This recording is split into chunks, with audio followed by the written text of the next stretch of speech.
Hi guys.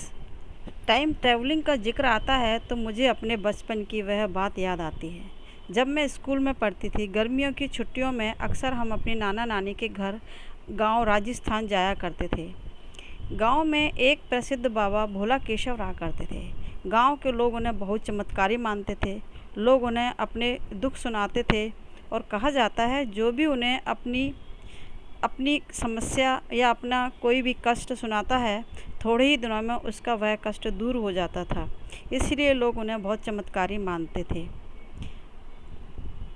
किसी की कोई भी समस्या या बहुत बड़ा संकट भी भोला केशव के घर पर जाकर बताने से वह दूर हो जाता था। गांव के लोग उनके विषय में बताते हैं कि जब वह 15 या 16 साल के थे, अपनी माँ और अपने छोटे भाई शंभू के साथ रहते थे। पिता का साया नहीं था, इसीलिए वह बहुत ही ज़्यादा मेहनत करते थे। घर की सारी जिम्मेदारी उन्हीं के ऊपर थी और वह इतने आज्ञाकारी थे, इतने भोले थे कि गांव का कोई भी काम, कोई भी व्यक्ति किसी भी समय उन्हें कह दे और वह उसे अपना आदेश समझकर करते थे, चाहे रात हो या दिन। पर उन्हें किसी को भी ना नहीं कहते थे। उनकी इसी आदत की वजह से लोग उन्हें भोला भी कहते थे। और मेहनती होने के साथ साथ उनके अंदर एक जिज्ञासा प्रवृत्ति थी कि वह हर किसी से यही जानना चाहते थे कि भगवान क्या हैं।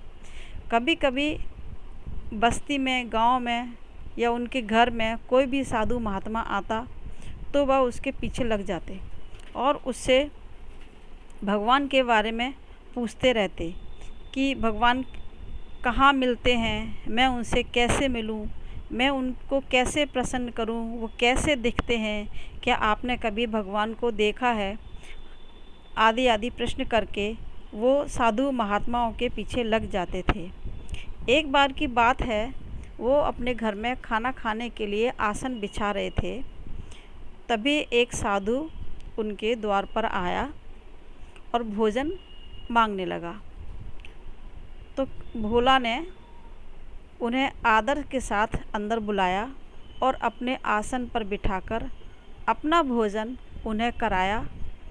और श्रद्धा से भोजन कराने के बाद उन्होंने अपने वही प्रश्न उन साधु महात्मा के आगे दोहराए कि क्या आपने कभी भगवान को देखा है, क्या आप मुझे उनसे मिला सकते हैं, मैं कैसे उनकी पूजा करूं, मुझे उनसे मिलना है, मैं उन्हें देखना चाहता हूं।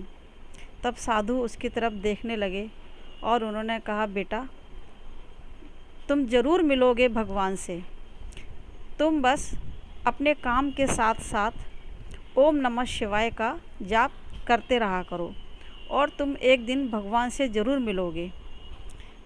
इस बात को थोड़े ही दिन बीते थे कि एक दिन माँ ने भोला केशव से कहा कि बेटा मुझे अचार डालने के लिए आम के बगीचे से कच्चे कच्चे आम लाकर दे दो। शाम का वक्त था, भोला चला गया, लेकिन जब वह बगीचे में पहुंचा तो अंधेरा हो गया और वो वहीं पर थक कर बैठ गया, क्योंकि बगीचा थोड़ा बहुत दूर था, इसलिए वो थक गया और वो पेड़ के नीचे आराम करने के लिए बैठ गया और ओम नमः शिवाय बोलने लगा। उसे कब नींद लग गई उसे पता ही नहीं चला। लेकिन जब भोला की नींद खुली तो उसने देखा कि अरे मैं तो इतनी देर सो गया। और उसने जल्दी जल्दी आम तोड़े और पोटरा अपने सिर पर लेके अपने घर पहुंचा। जब वो अपने घर पहुंचा तो द्वार पे जाके चिल्लाने लगा, माँ माँ। उसे अपना घर थोड़ा बदला बदला दिखाई दिया। तभी उसने देखा आंगन में दो छोटे बच्चे खेल रहे थे।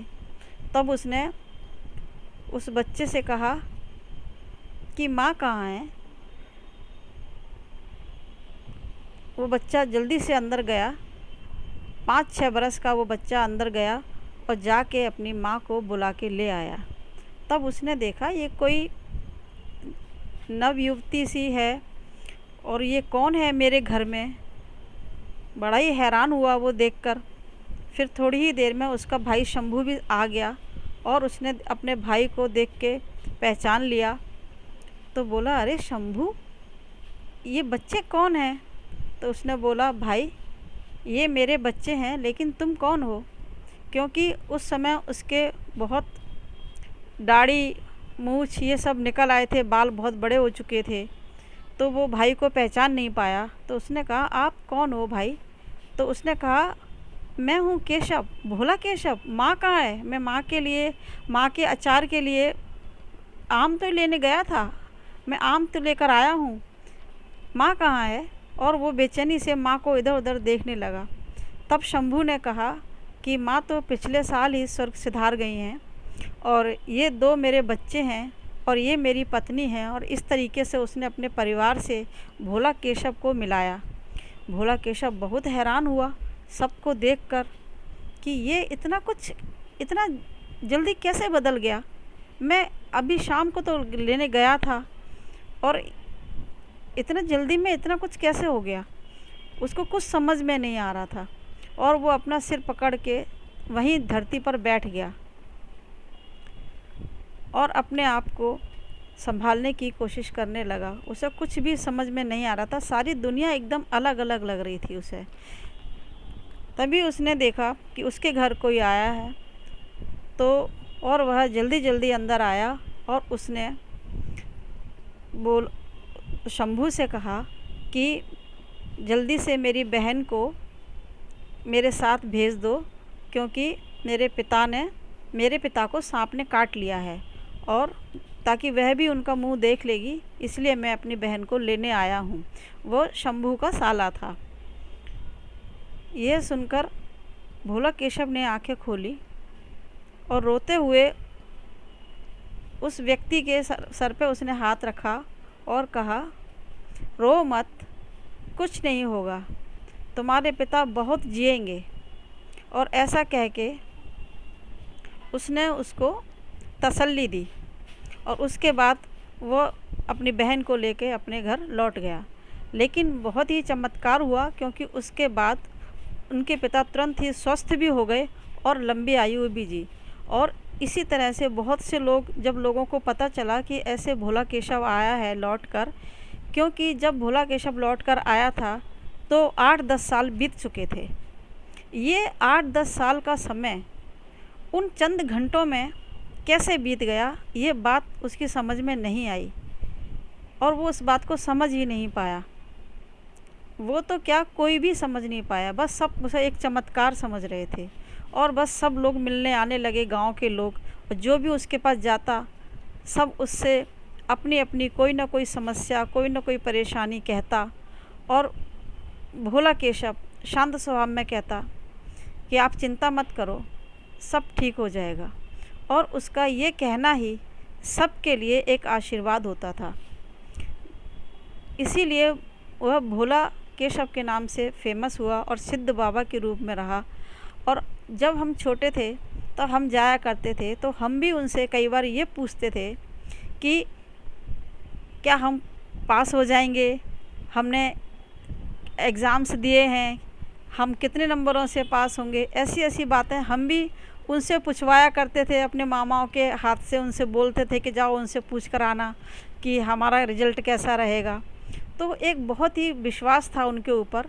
तो ये थी भोला केशव की कहानी। जब हम छोटे थे तो हमें कुछ समझ ही नहीं आता था कि ऐसा क्या है, लेकिन आज जब हम टाइम ट्रैवलिंग की बात करते हैं तो लगता है कि शायद ऐसा ही हुआ होगा। हो सकता है कि वो टाइम ट्रैवलिंग की वजह से ही ऐसा हुआ होगा, हो सकता है। क्या आप ऐसा सोचते हैं? ऐसी और भी बहुत सी बातें हैं जो हमें हैरान करती हैं, लेकिन बस यही है, प्रकृति है, ईश्वर है, ईश्वर में आस्था है, तो ऐसी बातों पर विश्वास भी है। मानो या ना मानो, सच तो है। Thank you friends.